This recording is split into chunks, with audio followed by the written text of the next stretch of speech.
بسم الله الرحمن الرحیم. درس سیوم شروع میکنیم.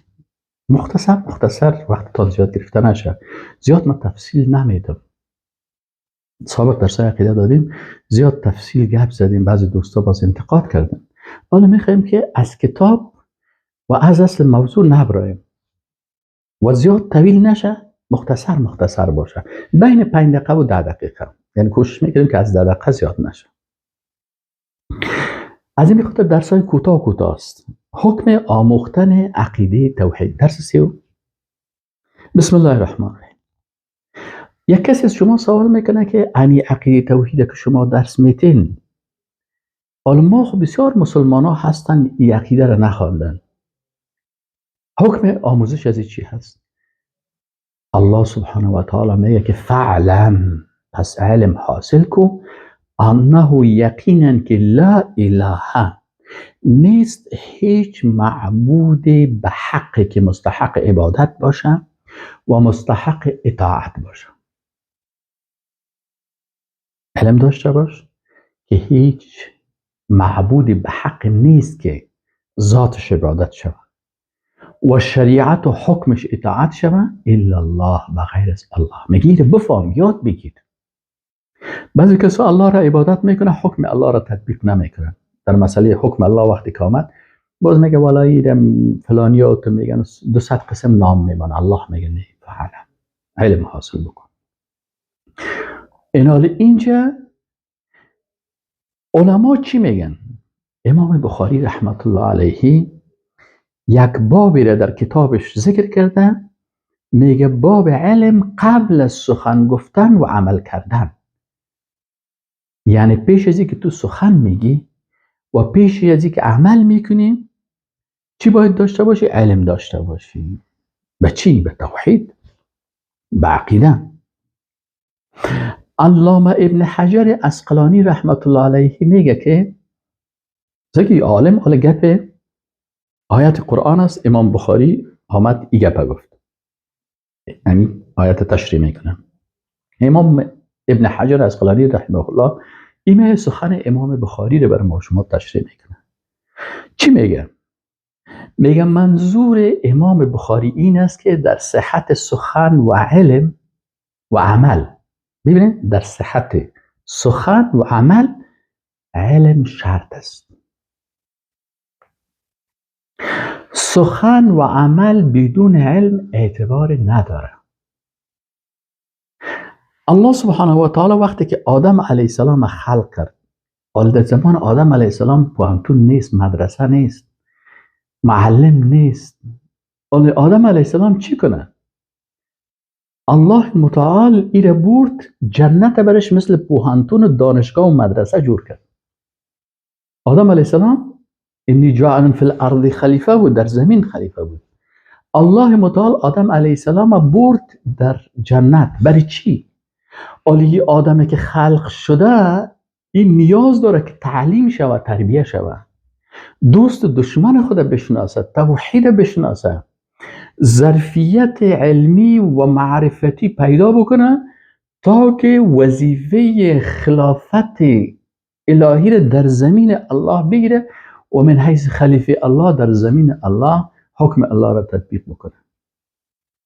الله متعال آدم علیه السلام کجا برد؟ بردش در جنت. و جنت مثل پوهنتون بود. الله متعال میگه وعلم آدم الاسماء كلها، تمامی نامها را، چیزهایی که ضرورت معرفتی برزی بود که باید بفهمه تا ظرفیت علمی پیدا بکنه که خلیفه الله در زمین الله باشه، احکام الله را در زمین الله تطبیق بکنه.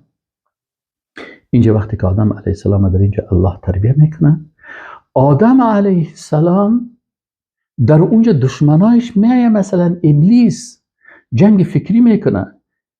آدم علیه السلام الله برش مشناسادم که اینی دشمن تو هست. آدم علیه السلام از پیشش لغزش شد. آلی چه قسم پس از لغزش خود دوباره رضایت الله را حاصل بکنه؟ فتلقى آدم من ربه کلمات، الله برش کلمات دیگه تعلیم داد، شکل دعا را، ارتباط با الله را برش آموختن. فتلقى آدم من ربه کلمات فتاب علیه، وقتی که این کلمات الله برش یاد داد، آدم علیه السلام از الله یاد گرفت، آدم علیه السلام و بیبی حوا چی گفتن؟ ربنا ظلمنا انفسنا و ان لم تغفر لنا و ترحمنا لنکونن من الخاسرین. پس این چه علم برای زنا شد، بالاخره توبه از زنا قبول شد.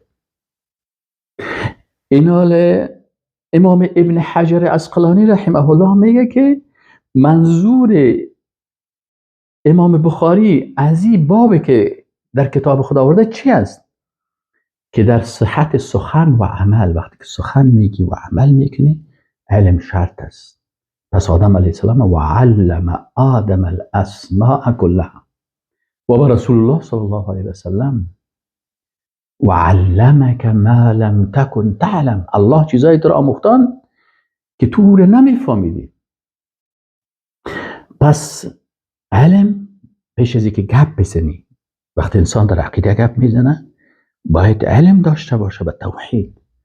آیات قرآن بفهمه، حدیث بفهمه. در غیر از او چی میشه؟ در غیر از او از پیشش گپای بیهوده خارج میشه. یک وقت متوجه میشه که اوه والا من اینی گپا گفتم، اخو غلط کردم.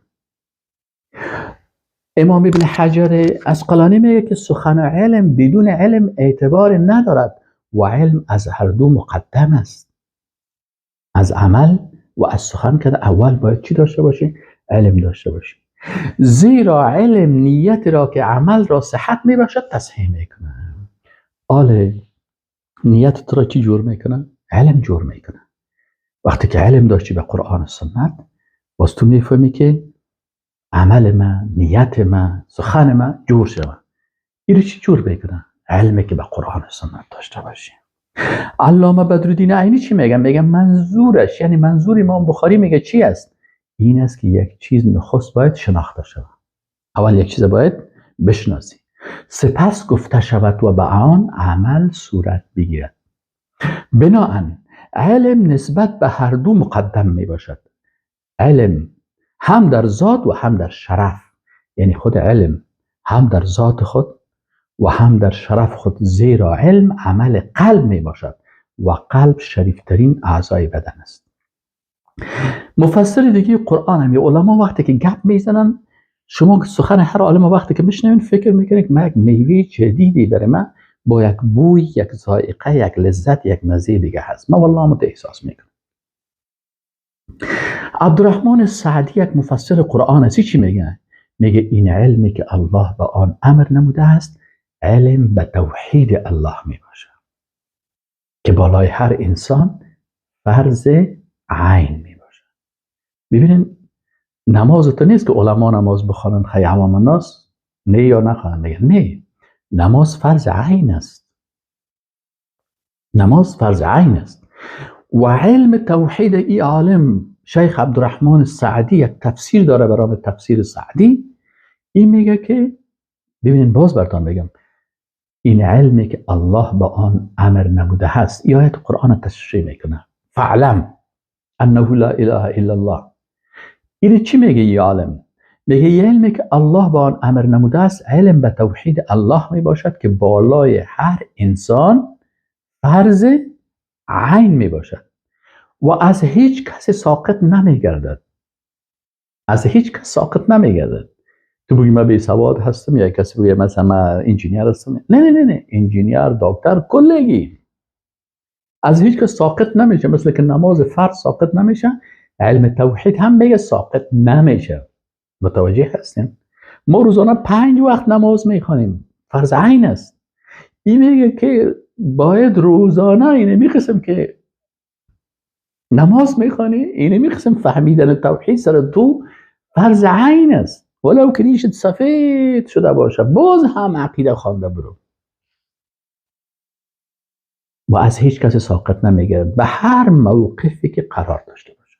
یا عالم بزرگان، بلکه همه به یاد گرفتن آن مجبور میباشند.